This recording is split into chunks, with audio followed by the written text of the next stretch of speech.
सगळ्यात सोप्या पद्धतीने जिभेवर ठेवताच विरघळणारी ओल्या नारळाची वडी कशी बनवायची ते बघणार आहोत। आता ही वडी बनवत असताना ती छान परफेक्ट व्हावी यासाठी साहित्याचं प्रमाण परफेक्ट असणं खूप महत्त्वाचं आहे। मग साहित्याचं प्रमाण कसं घ्यायचं, त्यानंतर हे मिश्रण सेट होण्यासाठी किती वेळ ठेवायचं, मिश्रणाच्या वड्या कधी पाडायच्या, अशी संपूर्ण माहिती आजच्या व्हिडिओमध्ये असणार आहे आणि अगदी बारीक सारीक टिप्स सांगणार आहे।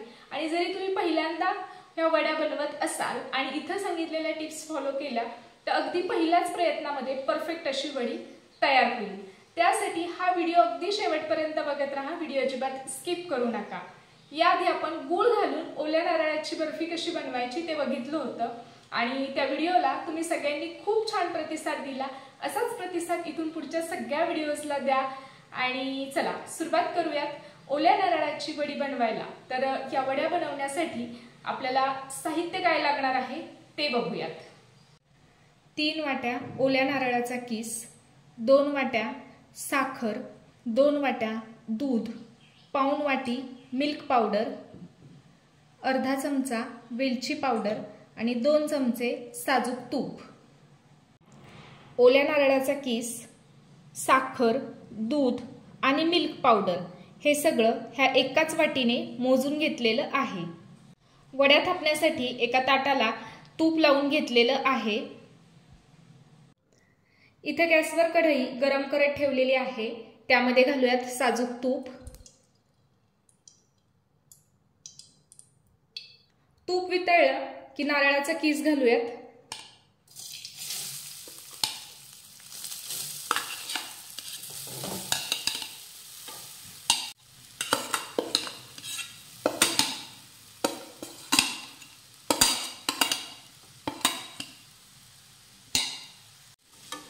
आता मंद आचेवर सतत हलवत हा ओल्या नारळाचा किस व्यवस्थित परतून घेऊयात।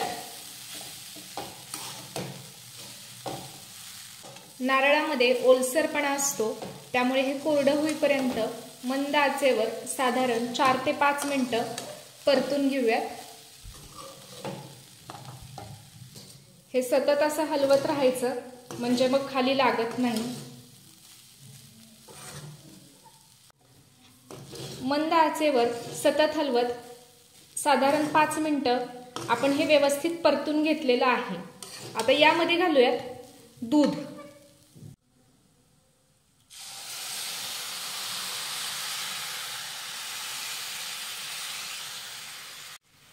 मिक्स करून घेऊयात।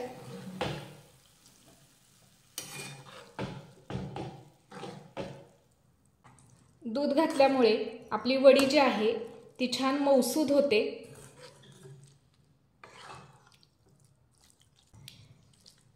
हे व्यवस्थित मिक्स करून घेतलं की हे सतत हलवत मंद आचेवर आपण हा नारळाचा किस या दुधामध्ये व्यवस्थित शिजवून घेऊयात। नारळाचा किस आपण दुधामध्ये व्यवस्थित शिजवून घेतलेला आहे, दूध आटलेलं आहे तुम्ही बघू शकाल आणि आपला नारळाचा किस सुद्धा व्यवस्थित शिजलेला आहे। आता यामध्ये घालूयात साखर।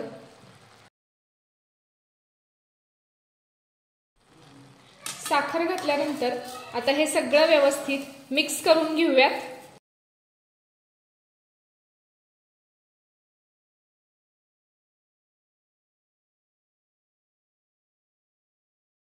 साखर मिक्स करून घेतली की आता मंद आचेवर सतत हलवत साधारण 5 ते 6 मिनिटं आपण हे व्यवस्थित परतून घेऊयात।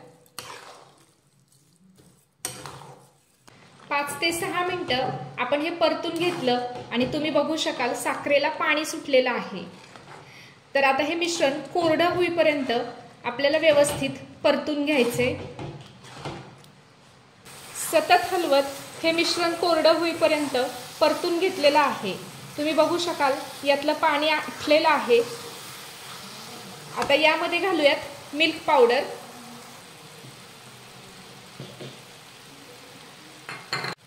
मिल्क पावडर घातल्यानंतर हे मिक्स करून घेऊयात। मिल्क पावडरमुळे बाइंडिंग छान येतं आणि चव पण छान येते। तर आता हे मिक्स करून घेऊयात। मिल्क पावडर घातल्यानंतर हे व्यवस्थित मिक्स करून घ्यायचं आणि मिश्रण कोरडं होईपर्यंत ह्याला व्यवस्थित परतून घ्यायचं। हे सतत हलवत राहायचं म्हणजे मिश्रण तळाशी लागत नाही। हे मिश्रण कोरडं होईपर्यंत आपण याला व्यवस्थित परतून घेतलेलं आहे। मिश्रण गोळा होऊ लागलेले तुम्ही बघू शकाल। आता यामध्ये घालूयात वेलची पावडर।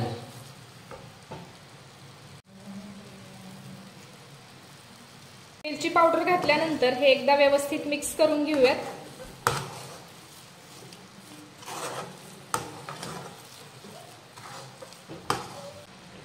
वेलची पावडर घातल्यानंतर हे सगळं व्यवस्थित मिक्स करून घेतलेलं आहे।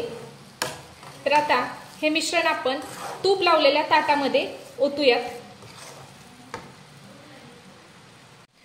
तूप लावलेल्या ताटामध्ये हे मिश्रण व्यवस्थित थापून घेतलेलं आहे।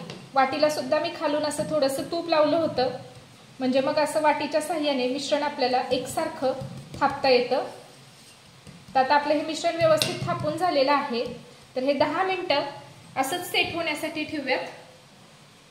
10 मिनिटं झालेली आहेत। तर आता आपण ह्याच्या वड्या पाडून घेऊयात। वड्या पाडण्यासाठी एका सुरीला मी असं तूप लावून घेतलेलं आहे। तर आपण ह्याच्या वड्या पाडून घेऊयात।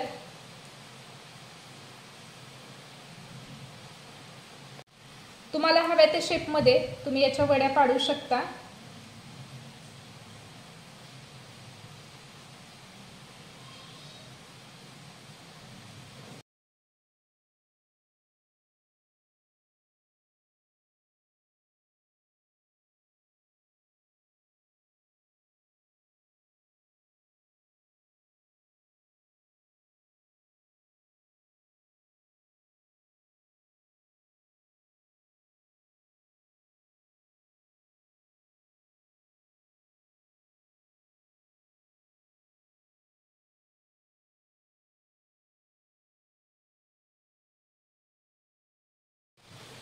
तर इथे मी वड्या पाडून घेतलेल्या आहेत। तर मी चौकोनी शेपमध्ये कापून घेतलेल्या आहेत। तुम्हाला हव्या त्या शेपमध्ये तुम्ही कट करू शकता। आता ह्या वड्या कट करून झाल्या की आता हे असंच ठेवूयात आणि पूर्ण थंड झाल्यानंतरच आपण यातून वड्या बाहेर काढूयात। हे पूर्णपणे थंड झालेलं आहे। तर आता यातून आपण वड्या काढून घेऊयात। तर मग अशा आपण जशा वड्या पाडल्या होत्या त्यावरच एकदा चाकूने परत अशा वड्या पाडून घेऊयात, म्हणजे मग वड्या सुट्ट्या होतात आणि लवकर निघतात।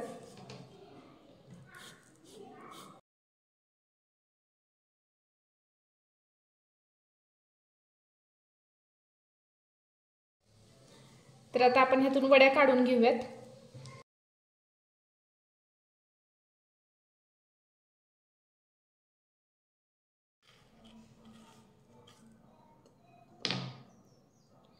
तर तुम्ही बघू शकाल एकदम मस्त मऊसूद अशी आपली नारळाची वडी बनवून इथं तयार झालेली आहे। तर आपण सगळ्या वड्या यातल्या काढून घेऊयात। तर अशा प्रकारे आज आपण जिभेवर ठेवताच विरघळणारी ओल्या नारळाची वडी कशी बनवायची ते बघितलं। तर या पद्धतीने तुम्ही सुद्धा या ओल्या नारळाच्या वड्या नक्की बनवा आणि बनवल्यानंतर त्या कशा झाल्या हे कमेंट बॉक्समध्ये सांगायला अजिबात विसरू नका। आणि जर तुम्हाला आजचा व्हिडिओ आवडला असेल तर व्हिडिओला लाईक करा, व्हिडिओ तुमच्या मित्रमैत्रिणींसोबत शेअर करा आणि चॅनलवर नवीन असाल किंवा अजून आपल्या चॅनलला सबस्क्राइब केलेलं नसेल तर पटकन स्नेहाच रेसिपीला सबस्क्राइब करा। सबस्क्राइब केल्यानंतर शेजारील बेल आयकॉन प्रेस करा, म्हणजे जेव्हा मी नवीन व्हिडिओ अपलोड करेल तर त्याचं नोटिफिकेशन सगळ्यात आधी तुम्हाला मिळेल आणि तुम्ही कुठलाच व्हिडिओ मिस नाही करणार। लवकरच भेटणार आहोत अशाच एका नवीन व्हिडिओमध्ये आणि अशाच एका छानशा रेसिपी सोबत। तोपर्यंत नमस्कार।